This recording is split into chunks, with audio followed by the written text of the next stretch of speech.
Hi, everyone. Welcome to Hello. Pairings. I'm Chantal. And I'm Susan, and we're so excited to welcome our author friend Tina Cambria here with us today to talk about her book, The Husband She Can't Remember. Yay! Welcome, Tina. Thank you.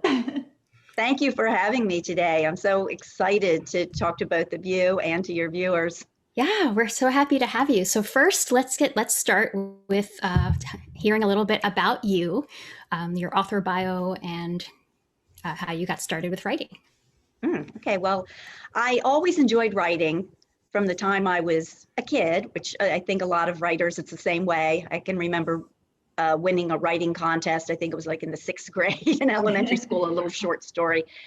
And I decided to make a stab at writing an actual novel, you know, a lot later in life than when I was in the 6th grade. And I've got, let's see, 4 released now. And I had a full career up until I left that behind. I started my career as an RN. I did some teaching along the way. I worked in the business world. I was in information technology in the pharmaceutical and healthcare industries. And now I'm doing writing full time, and I enjoy it, and all the great people that I meet, such as both of you, Susan and Chantal. And so I try to incorporate some of those areas that I know something about into my novels. And you did enjoy it very much. I'm sorry. And you did in this book, like, because we saw the RN, we saw the Right. teacher, and yes, yeah, write what you know. yeah. Yeah. As I was reading it, I was like, I forgot that you were a teacher, but I knew that you were an RN, and I was like, oh, Tina, like, no, Tina. Yeah, well, I know, Chantal, we have spoken about some of the teaching that I did. That was always part-time. Yeah. But actually, I have taught every level from kindergarten right up through graduate school, because That's awesome. I was a substitute teacher for 2 years when I was going for my first graduate degree. And so I taught whatever they needed me to fill in for at that time. Wow. Wow. That was an education in itself. Yeah, I bet.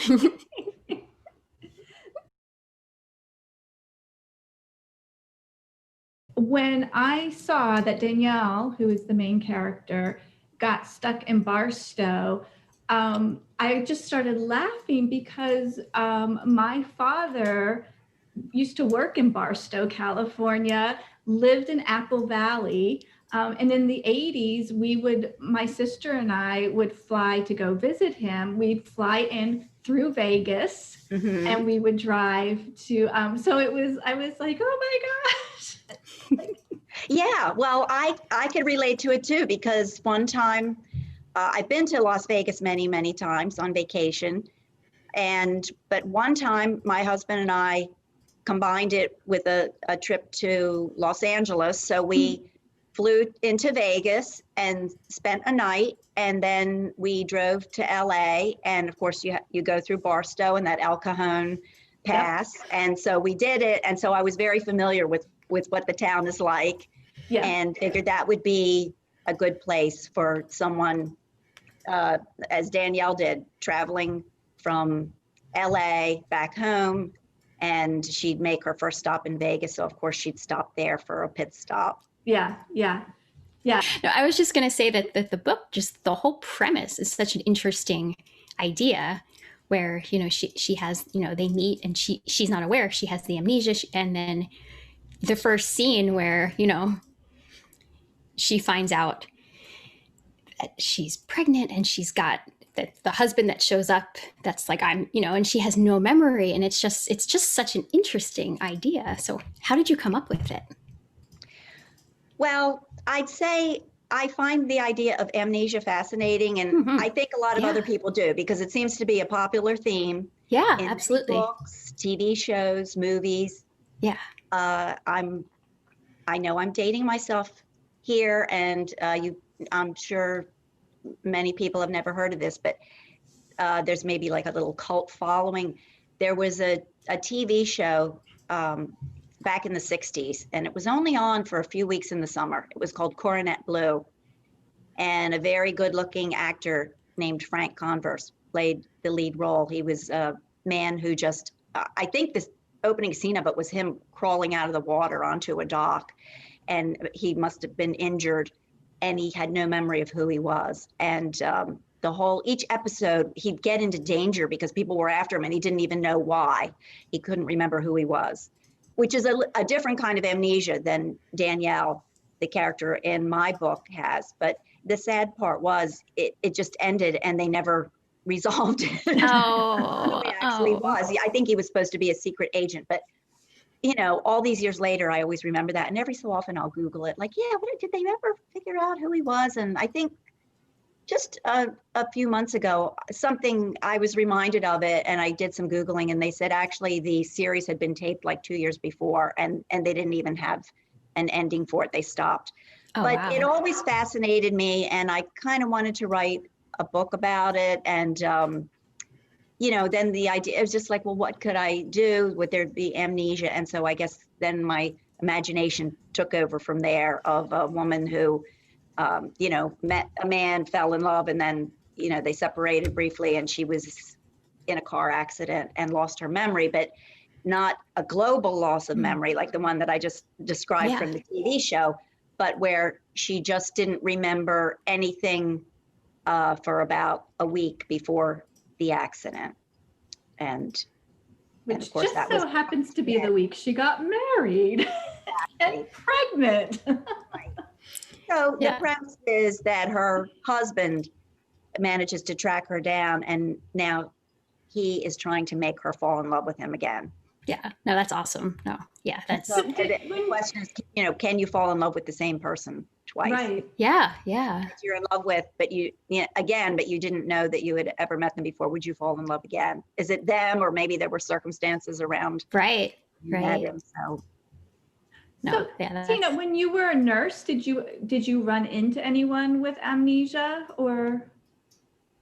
I don't think so. Not like that. I don't recall. Of course, I did have some experience working with patients on the psychiatric unit as a student, but I don't recall that anyone had amnesia. No. So I don't really have direct experience with that. And I'd say thank goodness, because I'm sure it's a very difficult thing for people who experience that. Yeah. So I wanted to say that, well, first of all, you always have good titles. And I love just the title just draws you in immediately, the husband she can't remember. And you're like, oh, I wonder what, you have to find out why. So I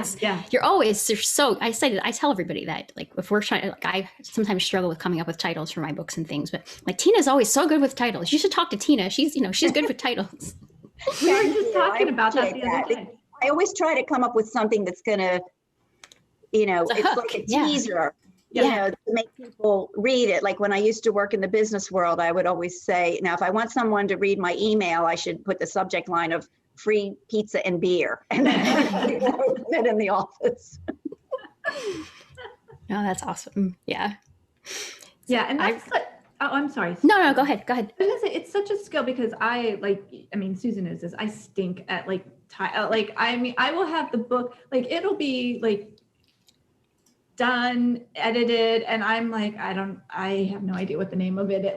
I'm terrible, and it's just such a skill. And Susan's right. We were just talking about that the other day, is how your titles just, suck you in. They do. They hook you. Yeah, I do try to do that. So I appreciate that it's that generating interest for you to read the story. So I made some notes when I was reading. So I really, you really feel for Danielle, because if you put yourself in her place and you imagine yourself going through this, you really, you empathize or sympathize with her so much that she has no idea what happened. She's trying to remember. Yeah. And the way that Kyle was just so sweet, and the way that he cares for her, and the way that the story unfolds, and also the bond that she has with her best friend Leslie is just their support of one another is just like, I love seeing that, friendship Yeah. goals, it's so, yeah.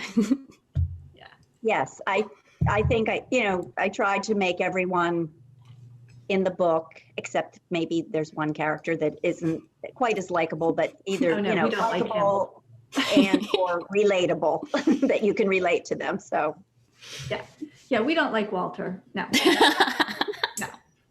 no, you weren't supposed to. No, yeah.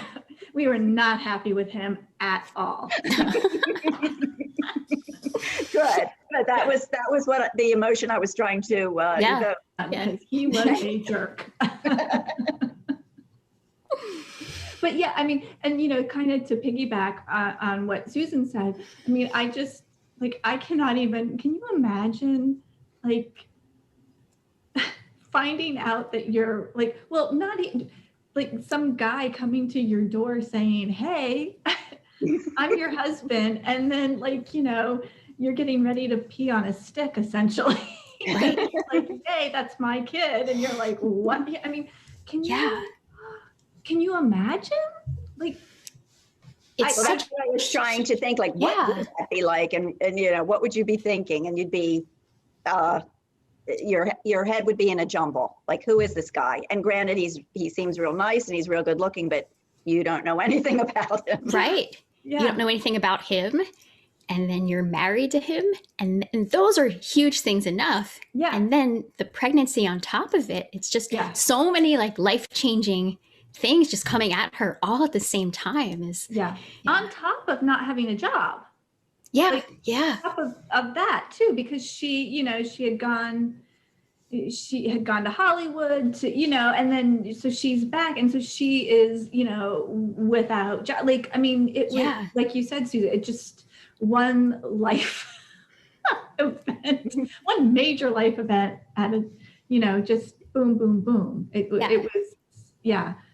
Well, that was awesome. I loved that. I usually like to weave into my stories, and second chances is something big that that interests me, and secrets also. In fact, the series, this is the first book in that series, but it's the Southwest Secrets series. And so, and as it turns out, her husband, Kyle, he has a secret that he's keeping from her too. Right.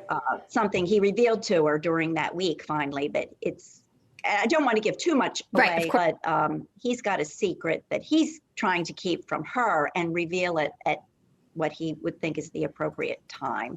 Yeah. So I always enjoy that, where there's secrets and a little, maybe a little twist there. Yeah. Somewhere in the story near the end. So I was just going to ask about what's going on with the next in the series, but well, do you have secrets about that? Yes, it's not completed. It's being worked on as we speak. And I'm hoping, if things go according to schedule, that perhaps it'll be ready to be released early in the summer. Nice. And I guess I can say it because it's not going to change, that it's going to revolve around Danielle's best friend, Leslie. Oh, nice. Good. Yay. Good. Yeah. She needs a story. Yeah. She's, at the beginning of the story, there's a bit of friction between Leslie and Kyle, who is, Danielle's husband, that she doesn't remember. And so that develops throughout the story. And, he sees her in the beginning, he, thinks she's bossy. And then she says, I would call that leadership skills, which is something maybe that a lot of women have to deal with in work or other places. If you're kind of a take charge person, people want to say you're too bossy, but they're really just very good at planning and organizing and directing and, all the managerial kind of skills. Yeah.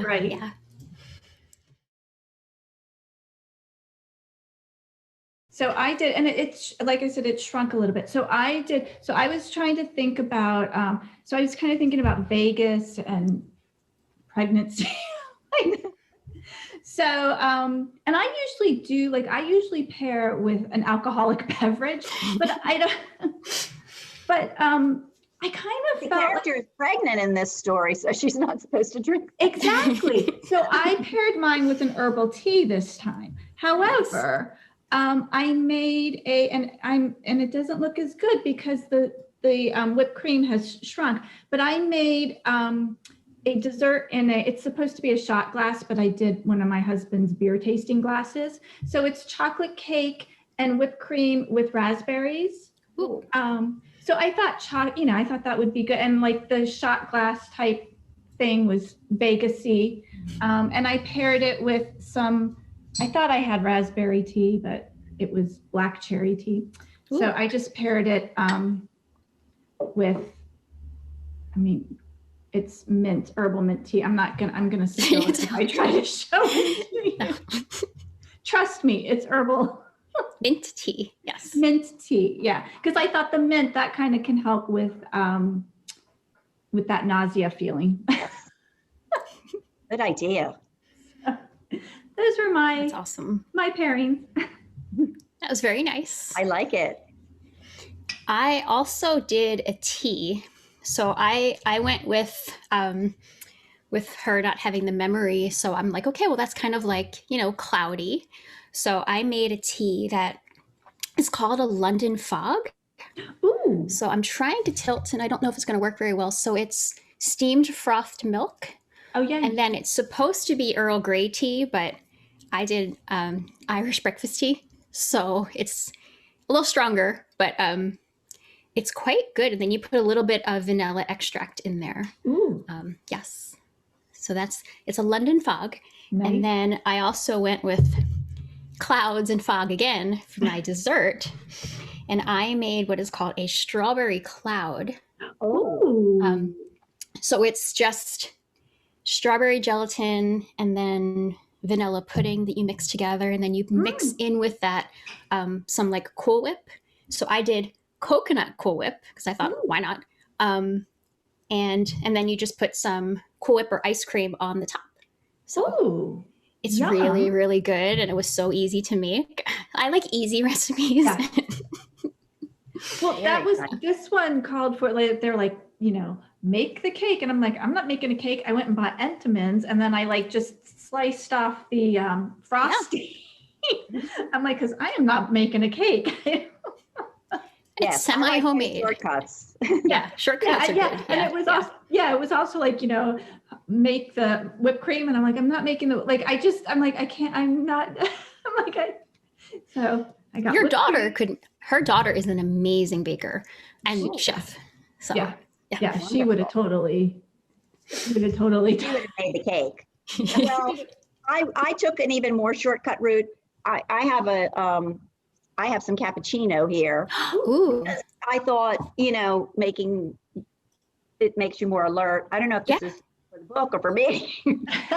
And I'm glad that neither of you went this far up to one of the key scenes in the book. In it, Danielle makes a nice home cooked meal for Kyle, and she makes pot roast with carrots and potatoes and onions. Well, I wasn't going to go that far. And I said, this is even more interesting, but I was thinking about reading the book, and this is one of those, the Ghirardelli chocolate peppermint bark. I love these. Yeah. And the reason I selected this is because of that scent of peppermint. Because there's also an extremely key turning point in the book that has to do with Danielle's sense of smell. Yes. So I don't want to go into detail about it again, because someone who's watching this maybe hasn't read it yet. I want to, and I don't want to spoil all the surprises, but I'm very interested in like the science of memory and how people remember things, what that two people can experience the same thing, and then maybe 5 years later, one remembers it and the other doesn't. And, that's always something that's fascinating to me. And I've also had this experience, I don't know if either of you have, where you smell something and a memory, it reminds you of a smell that you smelled somewhere else. And you didn't even know that that there was a smell attached to that memory, but when you smell it, it brings back a memory. I've had that happen to me a couple of times, and I have too. I find it fascinating. Yeah. So Yeah. that's what kind of gave me the idea to use that. I love that. Can I say yay? Because Tina, you are the first author, the first one who has done a pairing for their own book. So yay! Yes, thank you. Yay! Well, I just thought, that's the whole theme of your YouTube channel. So of course I want to participate. No, I love that. We always ask, and we always say, if you want to make something, please feel free to do it. And you've done it, so yay! Thank you. I'm a team player. Yeah, thank you. Hold that.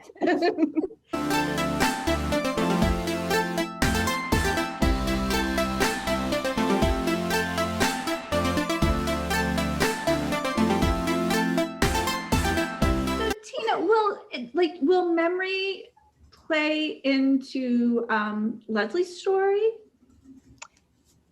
I don't see it as being, a key point in it, but I'm not saying that I couldn't work it in. Right. Because I do sometimes, even with my plotting, as I go along, I sometimes, while I'm writing, I get ideas. Yeah. And I incorporate different things in that I hadn't thought of at the very beginning. Yeah. Yeah. Yeah. Well, I'm excited for hers and to see what her secret is. And then we should quickly talk about your Christmas Secrets series that has that your most recent release in that came out. It was in December or November? Well, it was released in November. Okay. The second 14th or the 12th. Second time around Christmas. Yes, second time around Christmas. There's 3 of them. And at this point, I'm going to focus, I've done a release every Christmas for the past 3. So I think maybe I'm not going to be doing that this year. I'm going to focus on my other books. But it started with this one, A Sun for Christmas. Yeah. And then the second one is The Most Delicious Christmas, which involves something I like to watch, a lot of cooking shows. And then this is the one that Susan mentioned, Second Time Around Christmas. And it's, I don't know, I saw a review somewhere of A Sun for Christmas, and someone said, when are we going to find out the story of the parents from A Sun for Christmas? And that would be Nancy is the hero's mother and Tom is the heroine's father. And because you find out in the first book that they're kind of interested in each other, but you don't find out about anything more. And I thought, that's not a bad idea. And I have found that there are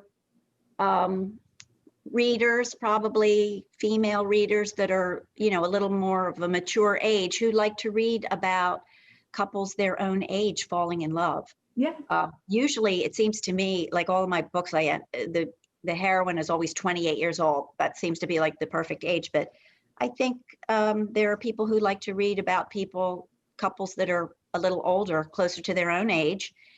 So I thought, all right, well, let me try that. So that was my latest. And then I have all 3 of them in an anthology too.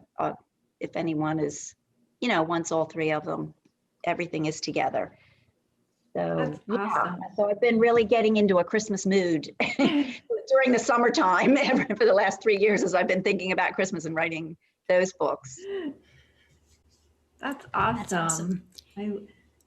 I'm sorry, I thought you were going to say something, Susan. Oh, no. So I was just going to say, so we will look forward to the next book in the Secret series, hopefully early this summer. And Thank you. Yay. I appreciate that. Yeah, and it's funny. I'm not going to go into details, but I've got book 3, a plot in mind for that because and I'm sure everyone has their process of coming up with ideas for their books. And I seem to get a lot of my ideas like late in the evening, kind of before bedtime. And so when I do that, I either, quickly go to my computer and just scribble down a few words into a Word document, or I jot it on a piece of paper. And about a week or so ago, I was looking for something on my computer in my writing folder, and I found a document. I wasn't sure what it was, and it had a plot idea for book 3. And I had forgotten about it. Probably wrote it down about 10:30 at night one night, way back. So I thought, oh yeah, that's a good idea. I think I'm going to do that.